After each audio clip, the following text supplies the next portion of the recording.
সকাল সন্ধ্যের জলখাবারে রোজ রোজ কি বানাবে ভাবছো?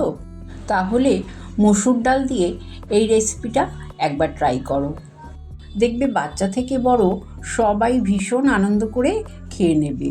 নমস্কার বন্ধুরা, কল্পনা রসনা ঘরে সবাইকে স্বাগত। আজকে শেয়ার করব মসুর ডালের চিজি ধোসা।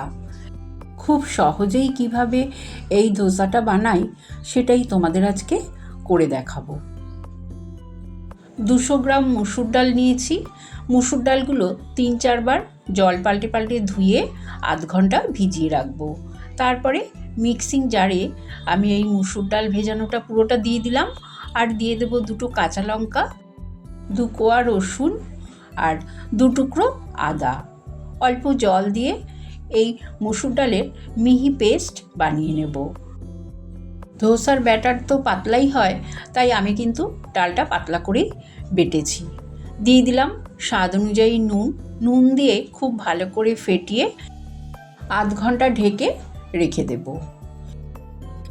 আধ ঘন্টা পর গ্যাস অন করে একটা ননস্টিকের তাওয়া বসিয়ে 1/2 চামচ রিফাইন তেল দিলাম।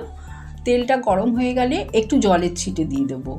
তারপরে একটা টিস্যু দিয়ে ভালো করে মুছে নেব জলগুলোকে। এদিকে ব্যাটারটাও সেট হয়ে গেছে, তবে আমার মনে হলো একটু বেশি ঘন আছে বলে আমি আরও 1/2 কাপের মতন জল দিয়ে দিলাম। এবার ব্যাটারটা খুব ভালো করে একটু গুলে নেব। জল দিয়ে মেশানো হয়ে গেলে তোমাদের আমি একটা হাতার সাহায্যে দেখিয়ে দিচ্ছি ব্যাটারের ঘনত্বটা কেমন হবে। খুব বেশি পাতলাও হবে না, আবার খুব ঘনও হবে না। এবার আমি গরম তাওয়াটার ওপর 1 হাতা করে ব্যাটার দিয়ে দেব। দিয়ে হাতার পেছন দিয়েই ভালো করে স্প্রেড করে দেব। গ্যাসের ফ্লেমটা মিডিয়াম টু লোতে রেখে ধোসাটা ভাজতে হবে। আর ধোসার ওপরটা যখন একটু টেনে যাবে 2 চামচ সাদা তেল দিয়ে দিলাম। একটা স্প্যাচুলা দিয়ে ভালো করে ছড়িয়ে দেব। আর তোমরা সাদা তেলের বদলে বাটারও দিতে পারো। এইভাবে মসুর ডালের ধোসা বানিয়ে তোমরা তো চাটনির সাথে অবশ্যই খেতে পারো, কিন্তু আমি এই ধোসাটাকেই একটু অন্যরকমভাবে বানিয়ে দেখাচ্ছি। ধোসাটা প্রায় যখন একদমই সেঁকা হয়ে যাবে তখন গ্যাসের ফ্লেমটা একদম লোতে করে দিয়ে দিলাম 2 চামচ টমেটো সস। আর শসা, পেঁয়াজ, কাঁচা লঙ্কা কুচিয়ে রেখেছিলাম ওপর থেকে দিয়ে দিলাম। তোমরা চাইলে এর মধ্যে ক্যাপসিকাম, টমেটো, বাঁধাকপিও দিতে পারো। আমি আর দিলাম না। এবার ওপর থেকে একটা চিজ কিউব গ্রেট করে দিলাম। তারপরে ঢাকা দিয়ে আমি কিছুক্ষণ রেখে দেব। প্রায় 3-4 মিনিট রাখলেই কিন্তু চিজটা মেল্ট হয়ে যাবে। এবার ঢাকনা খুলে তোমাদের দেখাচ্ছি, দেখো চিজটা বেশ মেল্ট হয়ে গেছে। একটা ছুরির সাহায্যে লম্বালম্বিভাবে কেটে নেব। তারপরে এই টুকরোগুলোকে আমি রোল করে নেব।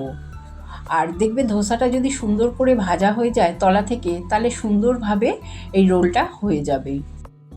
এইভাবে আমি সব কটা টুকরোই রোল করে তুলে নেব। ধোসার নিচের অংশটা যদি একটু কড়া করে ভাজো তাহলেই দেখবে এটা খেতে না ভীষণ ক্রিস্পি হয়। সবগুলো রোল করার পর ওপর থেকে মেয়োনিজ ছড়িয়ে দেব। তারপরে এইটা গরম গরম পরিবেশন করব।